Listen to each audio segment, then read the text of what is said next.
Bisnis itu tidak hanya untuk cari untung, tapi harus punya tujuan yang lebih besar dari hanya sekedar cari untung.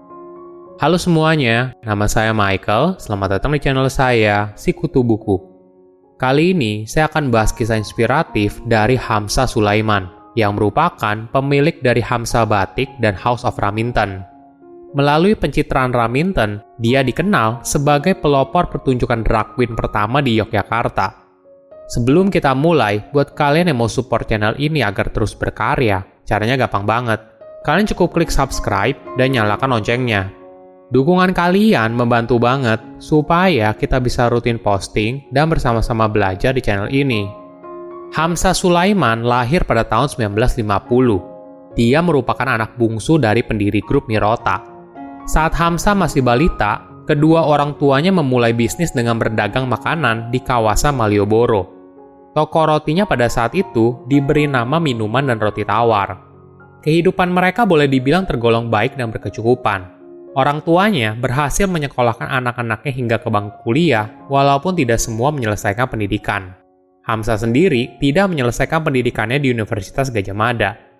Saat Hamzah berusia 25 tahun, ayahnya meninggal dunia. Kejadian ini buat Hamzah mau tidak mau harus melanjutkan usaha orang tuanya, yaitu toko kelontong yang ada di Malioboro. Dia dan kakaknya yang lain bahu-membahu membangun toko kelontong itu hingga besar seperti sekarang.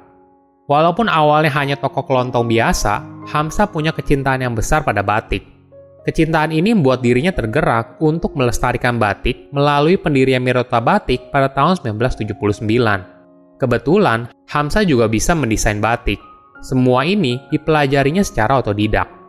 Nama Mirota sendiri berasal dari singkatan toko kelontong keluarganya, yaitu Minuman dan Roti Tawar.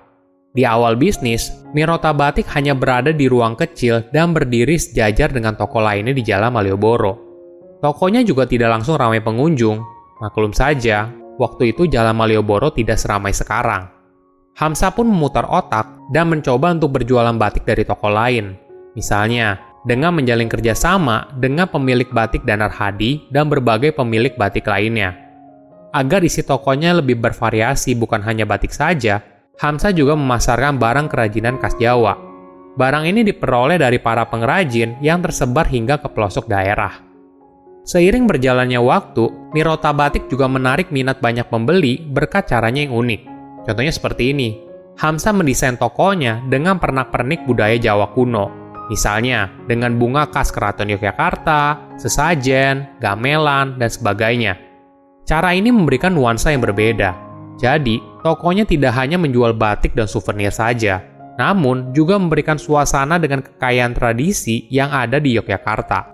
Bahkan ada yang berpendapat kalau Mirota merupakan miniatur Yogyakarta. Apa saja ada di sana untuk memenuhi kebutuhan wisatawan. Pengalaman inilah yang membedakan Mirota Batik dengan para pesaingnya. Bisnisnya dari awal punya manajemen yang unik. Hamzah sangat memperhatikan kesejahteraan karyawan. Misalnya, dia menerapkan sistem bagi hasil untuk menumbuhkan semangat rasa memiliki. Jika penjualan di toko meningkat, maka penghasilan karyawan juga akan meningkat. Tapi, jika penjualan turun, maka pendapatan karyawan juga akan turun. Di kemudian hari, keuntungan Mirota tidak hanya dinikmati oleh Hamzah sebagai pemilik, namun, karyawan juga diberikan kesempatan untuk memiliki sahamnya. Dari situ, mereka juga akan mendapatkan bagi hasil keuntungan dari penjualan Mirota. Tidak berhenti sampai di situ, Hamzah juga membangun kompleks perumahan untuk ditinggali oleh karyawannya. Hal ini dilakukan dirinya agar karyawan bisa fokus bekerja, karena hidup mereka sudah terjamin dan sejahtera. Lantaran banyak karyawan yang bekerja cukup lama, mereka ibaratnya dianggap sebagai keluarga sendiri.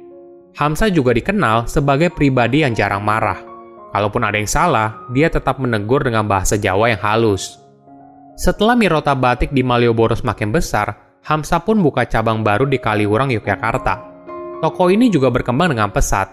Namun sayangnya, pada tahun 2004, ada musibah yang menghampirinya. Mirota Batik di Malioboro habis terbakar hingga tidak tersisa satupun. Ini merupakan kejadian yang sangat berat. Namun, hal ini tidak mematahkan semangat Hamzah untuk bangkit. Bagi dia, cobaan berat itu harus dihadapi dengan sabar dan tetap berjuang. Hamzah mengumpulkan semua karyawannya pada masa itu yang berjumlah sekitar 100 orang dan menegaskan tidak ada satu karyawan pun yang akan dipecat.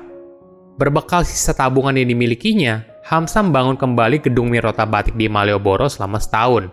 Bahkan, renovasi gedungnya jauh lebih mewah daripada bangunan sebelumnya. Kini, tampilan Mirota Batik lebih menyerupai sebuah pusat perbelanjaan sehingga para wisatawan bisa berbelanja dengan nyaman. Di kemudian hari, Mirota Batik berganti nama menjadi Hamzah Batik agar namanya terus abadi. Selain sebagai pebisnis yang ulung, Hamzah memiliki passion yang tinggi dalam dunia seni. Perkenalannya dengan dunia seni sudah dimulai sejak lama. Sedari kecil, Hamzah memang sudah tertarik dengan dunia tari. Dia mulai berkecimpung di dunia tari sejak usianya 6 tahun. Selain itu, Hamzah kecil suka mendengar cerita wayang yang ada di radio. Dia juga pernah berkarir sebagai pemain ketoprak dan wayang orang. Setelah lama menekuninya, Hamzah meminta sutradara untuk memerankan tokoh yang lebih menantang, yaitu tokoh seorang perempuan. Dari situ, lalu muncul sosok Raminten, seorang perempuan Jawa berbusana tradisional kebaya dan juga sanggul. Raminten juga dikenal sebagai sosok jenaka yang pandai nembang dan menari. Karakter ini ternyata disukai banyak orang. Bahkan, Hamzah mulai menggunakan tokoh tersebut dalam berbagai pertunjukan. Hingga akhirnya berhasil masuk ke dalam sebuah acara televisi yang ditayangkan oleh Jogja TV dengan judul Pengkolan. Berkat kepopuleran Raminten, Hamzah pun memutuskan nama Raminten menjadi salah satu merek usahanya, dimulai dari pendirian The House of Raminten pada tahun 2008. Banyak yang bilang kalau belum ke Yogyakarta namanya apabila tidak mampir ke House of Raminten. Sesuai dengan namanya, House of Raminten adalah sebuah tempat makan sekaligus rumah tempat Hamzah tinggal. Konsep awal dari House of Raminten sebenarnya adalah warung jamu. Ternyata, jamu buatan Hamzah diminati banyak orang. Hal ini lalu membuat dirinya buka kafe dengan nuansa tradisional sekaligus mengangkat konsep angkringan khas Yogyakarta. Selain menjual menu khas angkringan seperti nasi kucing, House of Raminten juga menyediakan menu lain dengan nama yang unik dan penyajian yang nyeleneh. Contohnya, seperti minuman yang diberi nama susu perawan tancap yang merupakan susu yang dicampur dengan rempah-rempah dan disajikan dalam wadah yang unik. Menariknya, Hamzah tidak berminat untuk membuka konsep rumah makan serupa di luar Yogyakarta, meskipun banyak permintaan. Dia hanya ingin buka rumah makan serupa di Yogyakarta sebagai bentuk promosi dan menarik wisatawan untuk datang ke Yogyakarta. Sosok Raminten sekarang tidak hanya dikenal sebagai usaha tempat makan, namun berkembang ke berbagai usaha yang lain, misalnya Raminten Fotografi, Raminten Cabaret Show, Bakpia Raminten, dan sebagainya. Kini, Hamzah sudah tidak lagi fokus mengembangkan kerajaan bisnis dan lebih memilih untuk menikmati masa tuanya.